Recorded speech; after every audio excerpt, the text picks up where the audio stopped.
Through picturesque North Gate, we enter Yellowstone National Park, one of America's most beautiful and phenomenal wilderness areas.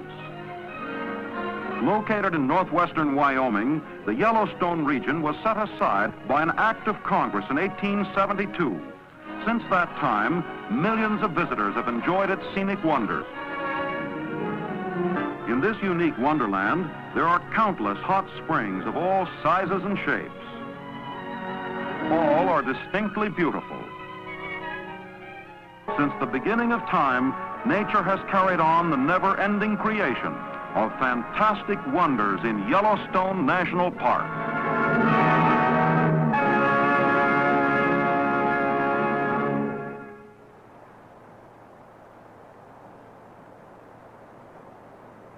When Yellowstone was established, there were some people opposed to that idea and were telling President Grant that there might be minerals to be found there might be oil underneath there, that the trees should be used for lumber, and that the rivers might be needed to be dammed. But he signed the bill anyway, and it became Yellowstone National Park and the mother park for all the world. And I think it's nice that there is one sort of a focal beginning. The Yellowstone can stand as a beginning. Not that we should claim it as a strictly United States of America idea, but it was an idea whose time had come.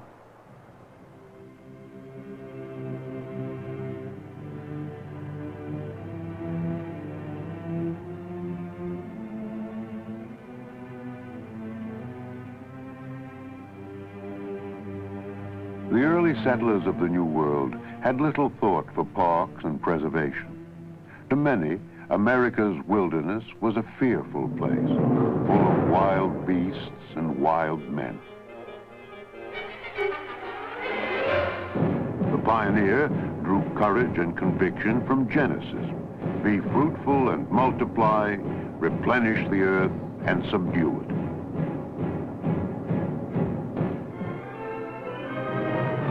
The first task was survival, struggling against the wilderness, clearing the land, changing the course of rivers, cutting trails and building towns.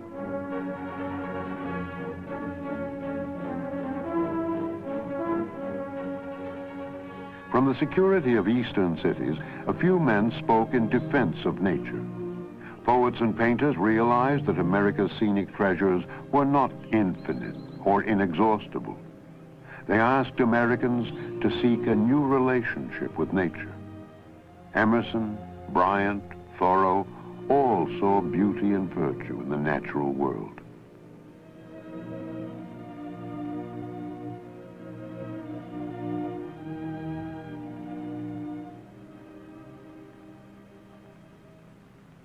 Artists such as Catlin and Cole portrayed its dignity and spirit.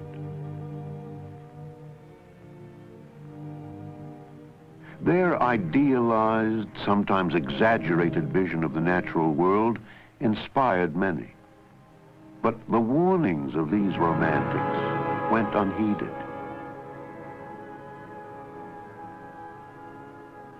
Progress was now accelerated by the machine. The Industrial Revolution fueled further exploitation of America's resources. By the 1860s, wagon trails and railroads linked east to west, and the unlimited wilderness was fast disappearing.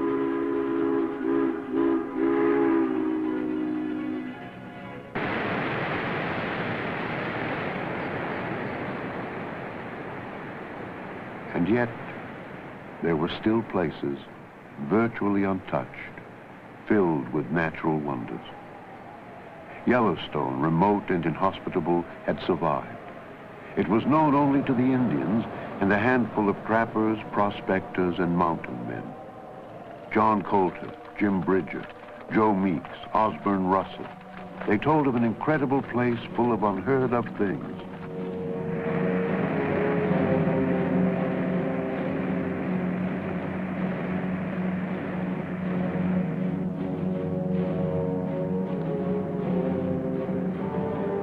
Jim Bridger called it a place where hell bubbled up. No one believed him.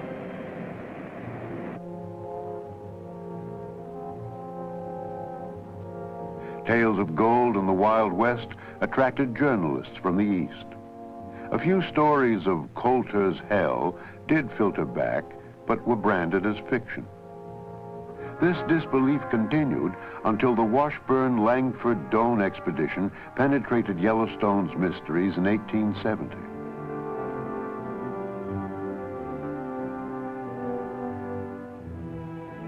Instead of civilizing Yellowstone, these explorers suggested preserving this incredible landscape of geysers and canyons.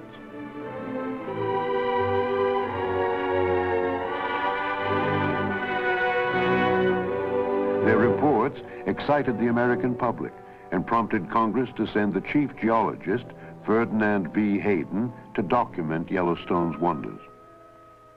Hayden took along Thomas Moran, a landscape painter, to capture the sights of Yellowstone for all to see.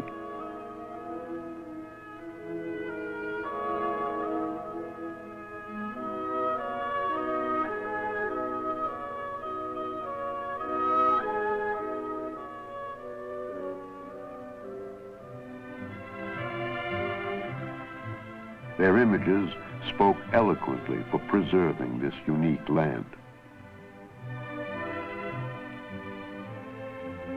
Various interests organized to make Yellowstone a national park. Hayden led the scientific community's call for preserving Yellowstone. He saw it as an unspoiled living laboratory for long-term study. The Northern Pacific Railroad saw Yellowstone as a potential tourist mecca. Preservationists, long dismayed by the commercial ruin of Niagara Falls, strongly supported the Yellowstone bill.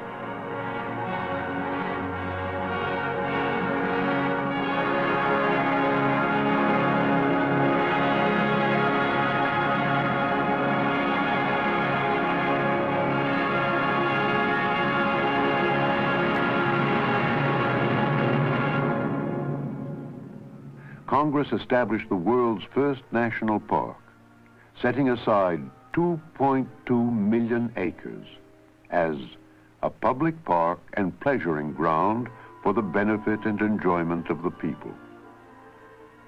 Yellowstone was more than a tract of land set aside. It was a challenge. Could we both preserve and enjoy a place without destroying it? Initially, the answer was no. Hunters slaughtered the wildlife, souvenir seekers smashed thermal features, squatters and their cabins scarred the landscape.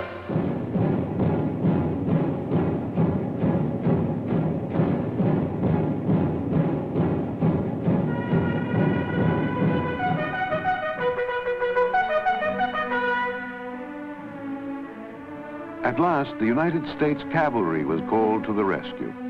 For 32 years, in one of their most unusual assignments, they managed the park. They controlled poaching and vandalism, they built roads, and kept the peace. Yellowstone was protected, and some of the park was developed for public access.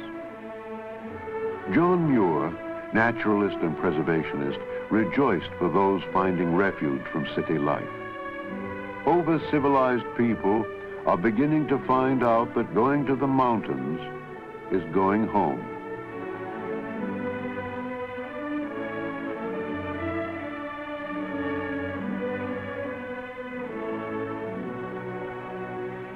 Yellowstone and the scenic parks that followed are the cornerstones of a conservation-preservation ethic, a land philosophy originating with the first inhabitants of America's wilderness, whose advice we are only now coming to appreciate. All things are connected. Whatever befalls the earth, befalls the sons of the earth. Even the white man cannot be exempt from the common destiny. We may be brothers after all. We shall see. This we know. The earth does not belong to man. Man belongs to the earth.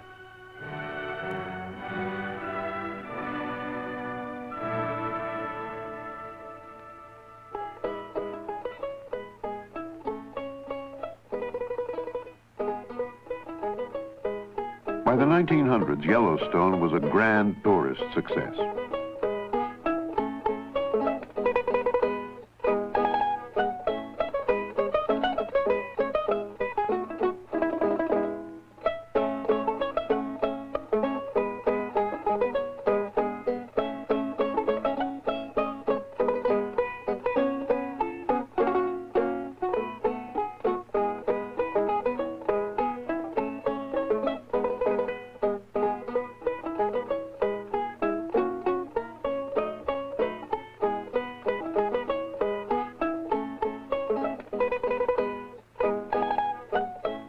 More parks, more people. There was a growing need for unified management. In 1916, Congress created a National Park Service with a mandate to conserve the scenery and the natural and historic objects and wildlife therein, and to provide for the enjoyment of the same in such manner and by such means as will leave them unimpaired for the enjoyment of future generations. Unimpaired for future generations. A new challenge. A step towards a democratic park idea. Preserve our finest natural areas and cultural sites in the name of generations yet unborn.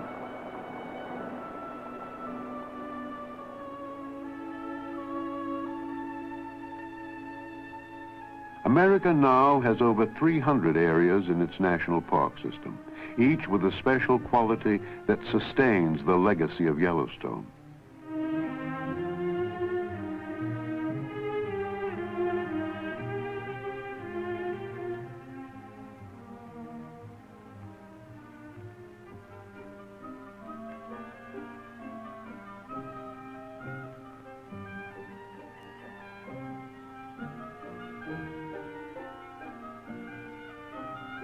They continue to reveal the beauty of Thoreau, provide the adventure of Colton, and, as Muir promised, they have become sanctuaries for urbanized America.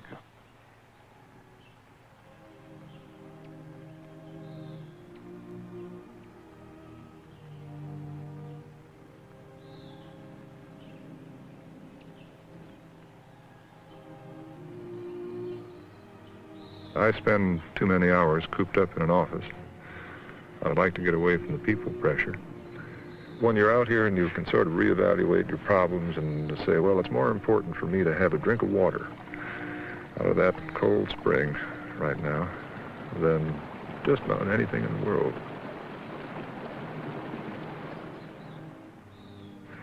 There's a time in the day, about sundown, things quiet down. The birds come in close, you can usually hear them. And everything just stops. I suspect it's a time to get to know each other better than most any.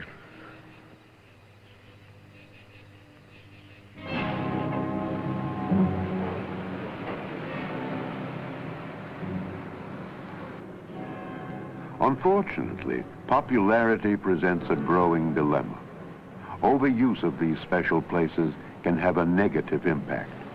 Our parks can literally be loved to death. Congress has sought to expand our recreation opportunities through the national park system. Urban parks in the hearts of our cities attract millions of people each year.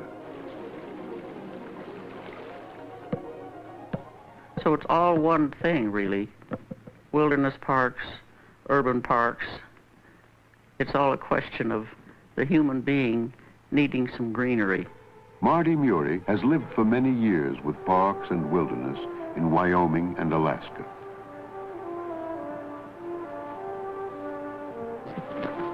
I suppose if we watched our national parks year after year, season after season, that might be a fair barometer as to how the rest of the country's life was going on. How people spend their leisure time is indicative of how they feel about life in general.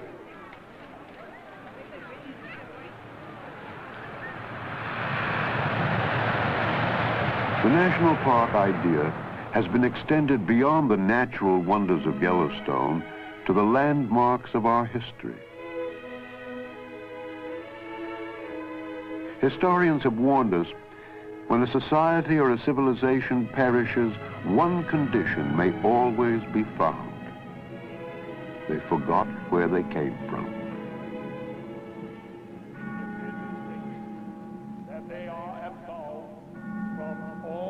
Independence Hall in Philadelphia is the fountainhead of America's ideals.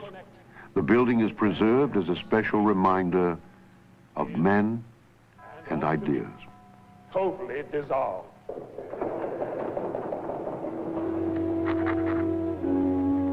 Self-evident. We hold these truths to be self-evident, that all men are created equal and independent, that from that equal creation they derive rights inherent and inalienable. Historical parks can be our windows into the past, a chance to look back.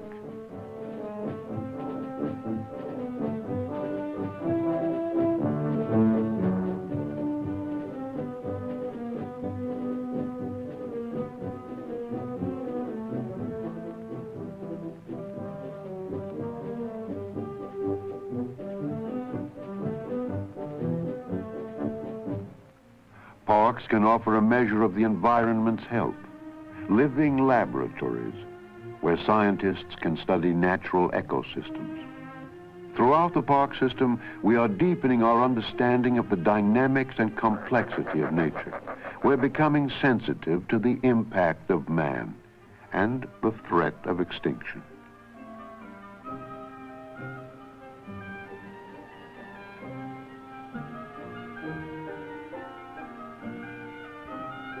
The national park idea, like the ecosystems it protects, is an evolving process, constantly renewing the challenge of preservation.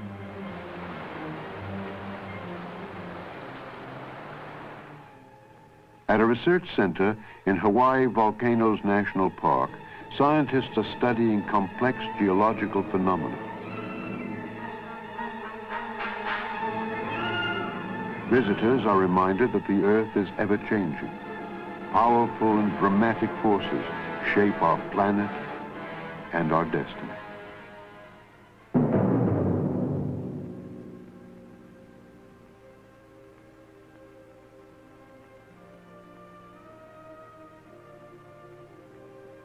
The responsibility for preservation has been accepted worldwide.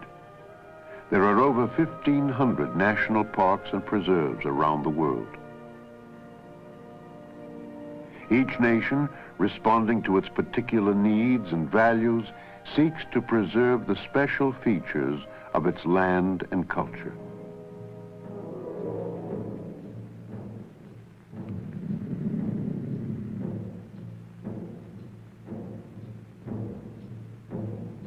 Africa has set aside vast wildlife preserves.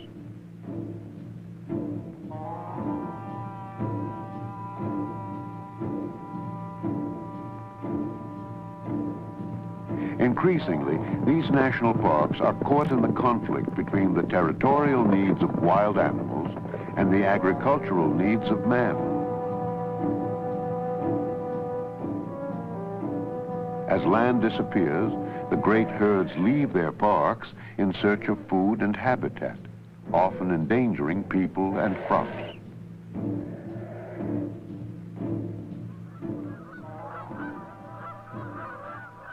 The birds of the world travel thousands of miles with no thought for the political boundaries they cross. Since 1919, Russia's Astrakhan Reserve has provided a protected stopover for birds migrating from Arctic Siberia to South Africa. The effective protection of wildlife requires more than space. It takes global cooperation. Our own Alaska is host to migratory birds from 6 continents.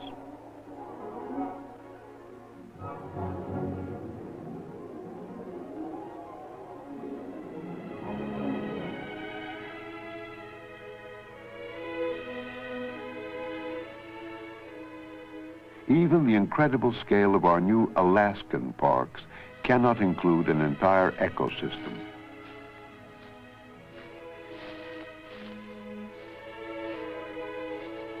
Alaska is the story of Yellowstone all over again. It represents a spectacular wilderness until now bypassed by the pressures of civilization. It abounds with beauty, mystery, and of course, valuable commercial resources. I don't feel there's enough wild country left anywhere in the world that we can afford to turn any of it over to commercial exploitation, because I think the future demands just about all the wild country we have left right now in order for the future generations to have a healthy life. Wilderness itself, it has been the basis of all our civilization so far. And having been the basis of all our sophisticated society, doesn't wilderness itself have a right to live on? And I wonder if we have enough reverence to life to concede to wilderness this right. And if this is to be accomplished, surely the national parks are the first place we would look to see this happening. And what of the future? How is the idea sustained?